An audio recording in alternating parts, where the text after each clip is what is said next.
ስኳርን ለማስደሰት ብልጽግናን ለማስደሰት እና እስክንድርን ለማስደሰት እና መከታውን ለማስደሰት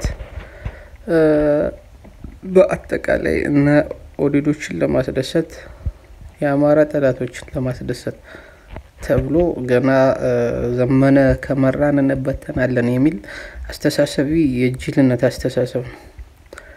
ስለዚህ አሁን የመሪነት ሲመረጥ መሆን ያለበት ዘመነ አትመራንም ከተባለ አይመራንም ከተባለ ሰራዊቱ ይበተንብኛል ምክንያት ሊሆን አይችልም። እሱ ከተመረጠ ይሄ የሆነ አካባቢ ያኮርፍብኛል ይሄ ምክንያቱ ይሄ ነው። ሰሞኑን የተፈጠረበት ችግር ማለት ይሄ ምክንያት ሊሆን አይችልም። ምክንያቱ ይሁን መቅረብ አለብን። ዘመነ አይመራንም ለማለት አንተ አትመራንም ለማለት ሌላ ሰው ይምራ ለማለት ከሱ የተሻለ ሞራል መገንባት የሚችል ሰው አለ ወይ? ከሱ የተሻለ የአመራር ጥበብ ያለው አለ ወይ? ከሱ የተሻለ ጊዜ አሁን ፖለቲካውን የተረዳ አለ ወይ? ከሱ የተሻለ የሞራል ማነቃቀት የሚችል መሪ አለ ወይ? ከሱ የተሻለ ፖለቲካን የሚተነትን የሚያስረዳ ወጣቱን ልብ የሚያሞቅና ወጣቱን የሚያስጎርፍ ከሱ የተሻለ ስትራቴጂ ነዳፊ አለ ወይ? ለምሳሌ ማሰልጠን መታጠቅ ማስከዳት ስቦ ማስከዳት የሚለውን ማን ያመጣው? እሱ ነው አይደል? ፋኖ ተዋግቶ ወደ ቤት እንመለሳለን ነበር የሚለው ሁሉም አብዛኛው ግን ማን በሞተው ማን ራሳችን መንገስ አለብን። አማራ መንገስ አለበት። ቀዳሽ አራሽ ተኳሽ ቀዳሽ አራሽ ተኳሽ ነው ፋኖ። አማራ እንደዚህ ነው።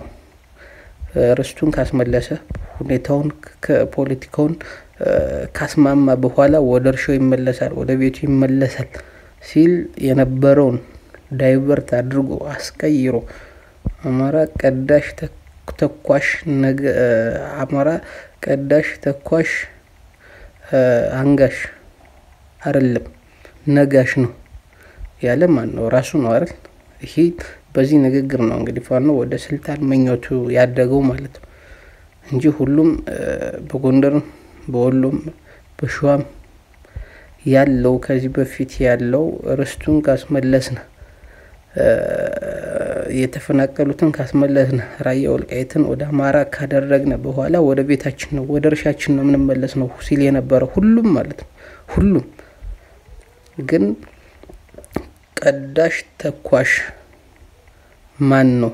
አማራን ያለው እነሱ ያሉ እኛ እየሞትና እነሱን እያወጣን ይሄ ሀፓን ጊዜ አልቋል። የመይሰው ጊዜ አይደለም። የነበላይ ዘለቀ ጊዜ አይደለም።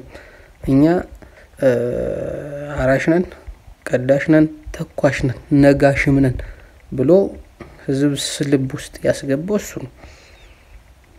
ስለዚህ እንደዚህ አይነት የሚያሞቅ ወጣቱን የሚያነሳሳ ወደ ትግል የሚያመጣ እያስጨፈረ እያሳቀ ወደ ትግል የሚያመጣ ብሔርተኝነቱን የሚያሰርጽ መሪ አለ ወይ? ከሱ የተሻለ ከአርበኛ ዘመነ የተሻለ ብሎ መጠየቅ አለበት። ስቦ ማስከዳት የሚለውን እሱ ነው ያመጣው። ስለዚህ አሁን እንደ መርህ ነው አዲስ ተስፋ አዲስ አስተሳሰብ የሚለውንም እሱ ነው ያመጣው። ስለዚህ ልክ ይህን እንደዚህ ሁሉ ወጣቱን የሚስብ ወጣቱን የሚያረካ ወጣቱን በደስታ በፍላጎት የሚያስጎርፍ አንደበተ ርቱዕ አለ ወይ? ከሱ የተሻለ ነው። ይሄ ነው መለኪያው። ከሱ የተሻለ ጥሩ ይገነባል ወይ? ከሱ የተሻለ መሳሪያ ራሱ የማምረት አቅም ለመገንባት የሚሞክር አለ ወይ? ከሱ የተሻለ ከመግዛት አልፎ ነገ ማንም ቢከዳን በራሳችን መቆም አለብን ብሎ ረጅም ርቀት የቡድን መሳሪያ ያለፈ ዘሪሁን 13ን የሰራው ማን ነው? እሱ ነው እንጂ ጎንደር ላይ አልተሞከረም፣ ወሎ ላይ አልተሞከረም፣ ሸዋ ላይ አልተሞከረም። እሱ ላይ ግን ለሙከራ ታይቶ አሁን ተግባራዊ ላይ ስራ ላይ እየዋለ ነው። ስለዚህ ይህን የሚያደርግ ከሱ የተሻለ አለ ወይ? የሚለው ይሄ ነው መስፈርት መሆን ያለበት መሪ ለመምረጥ እንጂ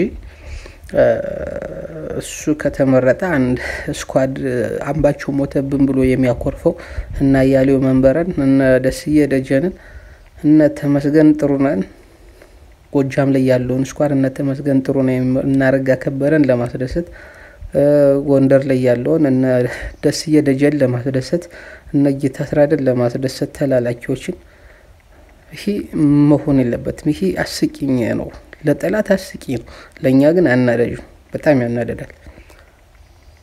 አማሮች በጣም አናዳጅ ነው፣ ካናዳጅም በላይ ነው። ለጠላት ግን በጣም ነው የሚያስቀው። እንዴ ለስልጣን ብሎ ይላል እንዴ እሱ የሰራውን እሱ ቤዝ ያቀረበውን እነሱ ከሌላ ቦታ ድረስ አመጡ፣ ከውጭ ሀገር ድረስ አመጡ መሳሪያ የሚያሰራቸውን አሳልፎ ለሌላ ይስጠን ራሱን ኃላፊነት መውሰድ ያለበት እኮ። ለዚህ ነው በቃ ይሄ ሁኔታው እስኪያልቅ ድረስ ይሄንን በበላይነት የመምረጥ ኃላፊነት ማን ያለበት ይሄ ዘመነ ነው። ምክንያቱም ከሱ የተሻለ የለም ካለ እስኪ ይሄ ሰርቷል እሱ ይሄ ደግሞ ያልሰራው አለ ይሄን ሌሎች ሰርቷል ስለዚህ በዚህ ይበልጡታል ብላችሁ ማስረዳት ነው እንጂ ይሄ በጣም እኔ አሁን ይሄን ምላችሁ ነው ለመከፋፈል አይደለም።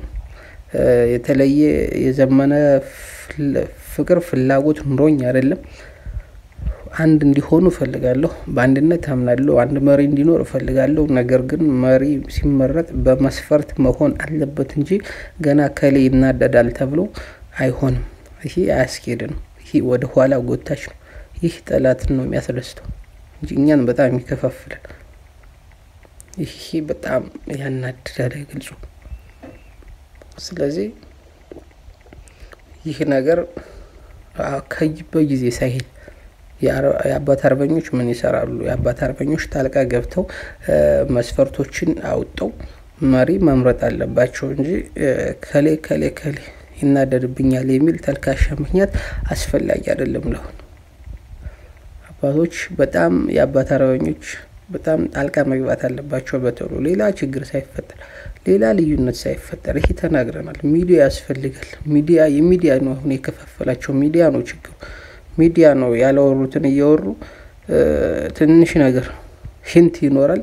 ሂንቱን ይዘው ሚዲያ ነው የከፋፈላቸው እንጂ እነሱ ብዙም ተከፋፈሉ አይባልም። ኩርፊያ ነው ያለ መግባባት ነው በንግግር የሚፈታ ነው። ይህ ንግግር ደግሞ አባት አርበኞች ተሎ ጣልቃ ገብተው ሁኔታዎችን አስቀድመው ምቹ ሁኔታ መፍጠር አለባቸው ለአንድነቱ እላለሁ።